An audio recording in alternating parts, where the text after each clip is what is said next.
Salamlayıram hər kəsi. Biz bugün zamanlara başlayırıq və zamanlara başlanmadan biz ilk 3 zamana keçəcəyik və sonra isə növbəti zamanlara tək-tək izahını verəcəm.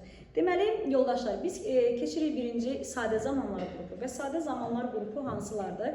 İndiki sadə, keçmiş sadə və gələcək sadə. Birinci, izah edirəm indiki sadəni. İndiki sadə zamanı biz biləndən sonra ümumiyyətlə bizə cümlə qurma hissələrdə çox asan gələcək. Niyə? Çünki biz zamanlarımızı adətən sadə zamanlarda qururuq. Ya indiki sadədə, ya keçmiş sadədə, ya da gələcək sadədə. Və mən sizə ilk dərsdən cümlə qurmanı öyrədəndə, biz cümlə qurma ilə işləyəndə mən vurğulamışdım ki, biz cümlədə söz axtaranda, Azərbaycan dilində belə söz axtaranda biz lüğətdə sözü nə ilə görürük? Azərbaycan dilində məstərlə görürük, düzdürmü? To read, to write, to come, biz bu formada görürük feilləri. Və sadə zamanları düzəldəndə cümlə quruluşumuzdan ta bilirik ki, cümlə quruluşunda birinci nə gəlir? İngilis dilində bir cümlə quranda, Azərbaycan dilindən İngilis dilində quranda birinci nəyi tapırdıq cümlədə? Mübtəda, sonra xəbər, tamamlıq, yer zərfini, zaman zərfini. Birinci mübtəda, indi gəlir mübtəda hissəmə. Mübtəda hissəm mənim şəxsi əvəzliklərindən ibarət ola bilər, əvəzliklərindən ibarət ola bilər, bir də ki, insan adlarından ola bilər və yaxud da isimlərdən ibarət ola bilər. Mən indi şəxsi əvəzliklərindən gəlirəm. Deməli, I, you, we, they, bir də cəm isim, ixtiyari bir cəm isim və ixtiyari bir cəm isimi də voice-dan əvəzləyirəm ki, yəni hər hansı bir cəm isim olsun. Mən bunlarda yazdım mübtədəni. Xəbərimi isə necə edirəm? Məstərdən tunu atıram və tunu atdığım feili gətirib cümlədə nəyin yanında yazıram? Mübtədəni. Mübtədən də dediyim kimi hansılar olarsa I, you, we, they şəxs əvəzlikləri və isim cəm olarsa mən neyirəm? Feili olduğu kimi harada yazıram? Mübtədənin yanında yazıram. Amma he, she, itdə, him, she, itdə və isim tək olarsa ixtiyari bir dənə boy yazıram. İsim tək olarsa feilin sonuna bu zaman nə əlavə edəcəm? S əlavə edəcəm. Məsələn, deyirəm ki, I read the book. You read the book. They read the book. Boys read the book. Və yaxud he, she, it və yaxud da isim tək olanda feilin sonuna nə atıracam? Dediyim kimi S atıracam. Və reads the book olacaq. Read the book. Sual necə olacaq? Bura kimi problemim qalmadı. Dedim ki, isim tək olanda və he, she, it olanda feilin sonuna nə atırıram? Feilin sonuna S artırıram. Qalan şəxslərdə isə I, you, we, they və isim cəm olarsa feilin sonuna heç nə artırmıram və olduğu kimi də yazıram. Bəli. Və sualını necə düzəldəcəm? Siz danışmırsınız, mən özüm sual verib artıq özüm cavab verəcəm. Deməli, sual verərkən, əgər ki mən haradasa bu feili olduğu kimi yazmışamsa və feilimdə S yoxdursa, o zaman sualı do ilə verəcəm. Belə deyəcəm. Do you read a book və yaxud the book və mən burada, yoldaşlar, və mən burada nə ilə sual verəcəm? Do ilə. Hansı şəxslərdə do ilə sual verdim? I, you, we, they və ismim cəm olanda mən onun sualını nə ilə verirəm? Do ilə verirəm. Amma he, she, it və yaxud isim tək olanda feilin sonuna nə artırıram? S artırıram və belə deyirəm. He reads the book. Xəbərində S varsa, mən artıq buradan do yox, nə yazacam? Does yazacam və mübtədəni olduğu kimi yazacam. Does he read the book? Mənim buradakı S-im düşəcək uşaqlar. Niyə düşəcək?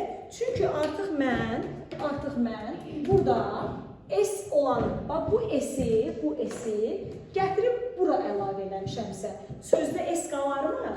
Qalmaz. Və sualımı nədən ibarət eləyəcəm?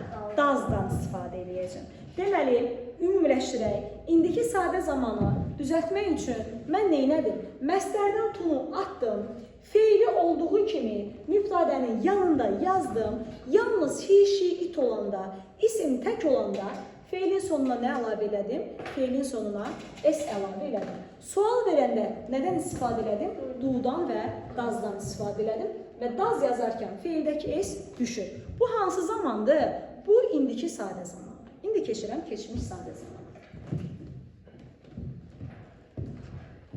Keçmiş sadə zamanda isə adını yazaq past simple. Past simple. Keçmiş sadə. Keçmiş sadə zaman yoldaşlar necə düzəlir? Keçmiş sadə zaman iki yolla düzəlir. Qaydalı və qaydasız. Nə ilə düzəlir? Qaydalı və qaydasız. Və qaydalının ingilis dilində adı regular, qaydasızın adı isə irregulardır. Qaydalı regular, qaydasız irregular. Irregular. Qaydalı deyir ki, qaydaya uyğun olaraq, qayda bunu tələb edir ki, mən keçmiş zamanı düzəldəndə nədən istifadə edeyim? Mən keçmiş zamanı düzəltmək üçün feilin sonuna sadəcə nə artırım? İdi artırım. Qaydasızlar deyir ki, kökündən dəyişir. Necə ki, biz kökündən dəyişənləri ta isimlərdən bilirik də. Məsələn, cəmləndə kökündən dəyişən isimlər vardı. Mən, men, woman, women, tools, this. Kökündən dəyişən sifətlər var idi dərəcələrə girəndə. Hansılar idi onlar? Good, better, the best, bad, worst, the worst. Eləcə də qaydasız feillər vardır ki, bunlar keçmiş zamana çevriləndə kökündən dəyişir və bunlar hansılardır? Açırıq dərsliyimizdən səhifə 64-ü. Dərsliyimizdən səhifə 64-ü. Nəzəriyyə dərsliyimizdən. Yoldaşlar, mənim vəsaitimi açırsınız. Səhifə 64. 64-də, baxın, burada sonuncu nəşrlərin 64-ünü deyirəm.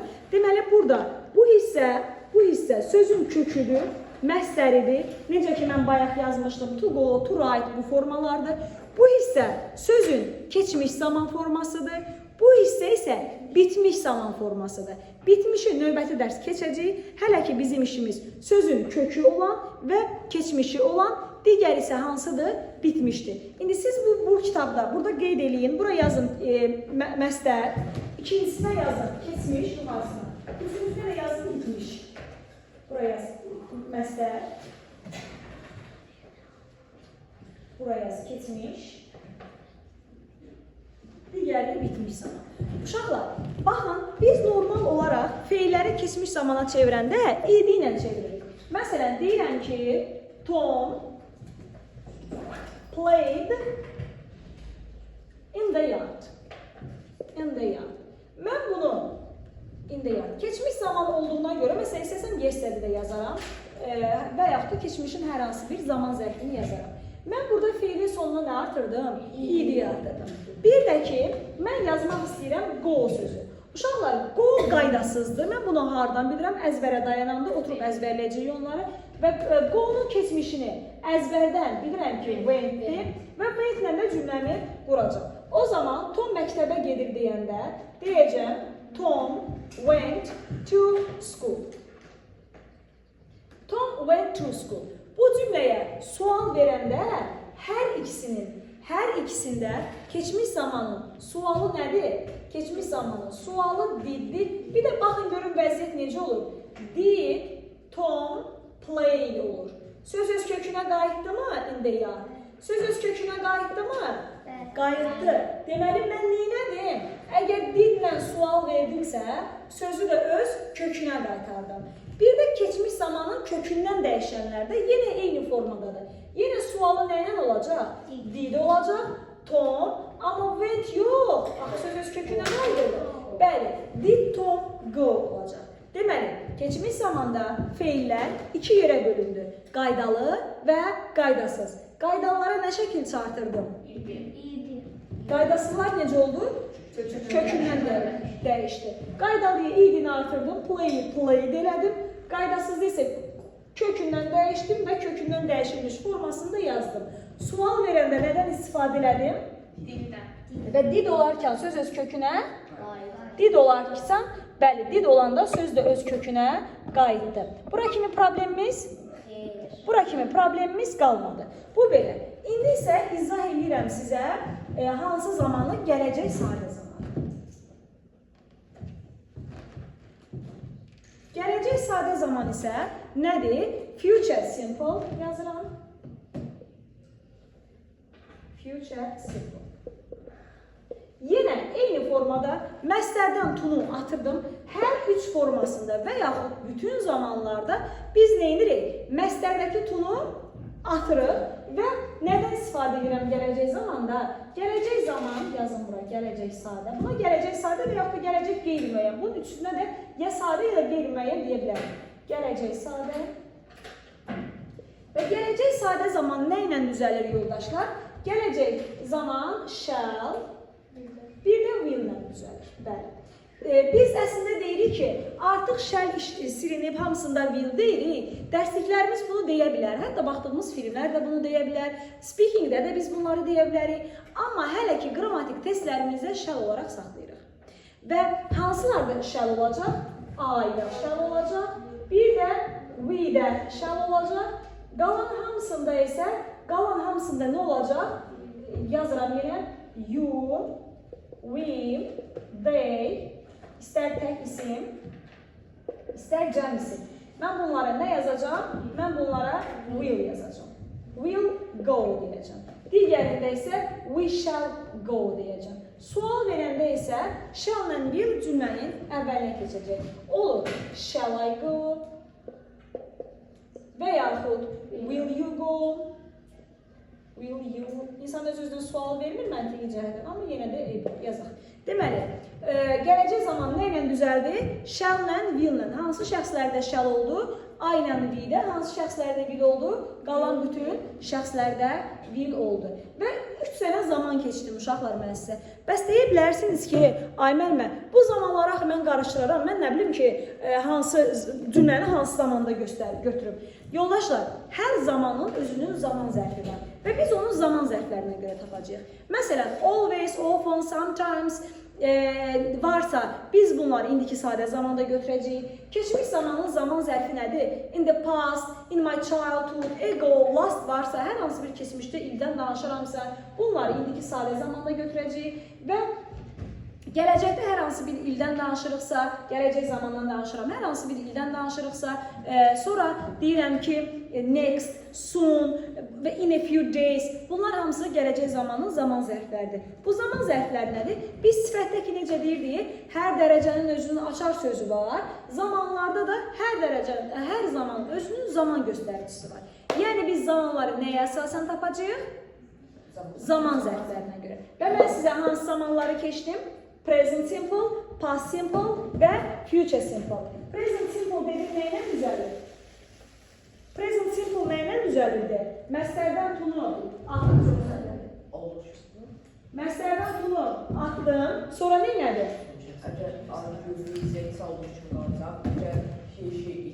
Feilin sonuna s artırılacaq. Dedi ki, I, you, we, they isim cəm olanda feil olduğu kimi qalır və sualı nədən verəcəm? Duruna verəcəm. Amma he, she, it isim təkdirsə feilin sonuna nə artıracaq? S artıracaq və sualı nə verəcəm? Az verəcəm. Çünki bunun s-i gəlib bura düşəcək və söz öz kökünə qayıtdı mı? Qayıtdı. Hardan biləcəm cümlə indiki zamandadır? Həmin cümlənin zaman zərfləri olacaq. Sonra keçirəm digər zamana. Digər zaman hansı zamandır? Keçmiş zaman. Keçmiş zaman necə düzəlir? Keçmiş zaman iki formada olur. Regular, irregular. Regular qaydalıdır, irregular isə qaydasızdır. Qaydalılara nə şəkildə artırdım? İdi, qaydasızlarda isə kökünə dəyişdi. Sualı nə oldu? İd oldu. Sualın söz öz kökünə qayıtdı. Hardan bildim keçmiş sadə zamandır? Zaman zərflərinə görə. Sonra gəlirəm gələcək zamana. Gələcək zaman nə ilə düzəldi? Shall ilə, will ilə. Aynen V-də shall, qalan hamısında will. Sual verəndə shall ilə will cümlənin əvvəlinə keçir. İnkarda isə shall notunun inkarı shall, will notunun inkarı isə will not olacaq. Bu gün mən sizdən 3 dənə zaman keçdim. Növbəti zaman dərslərimizdə görüşərik.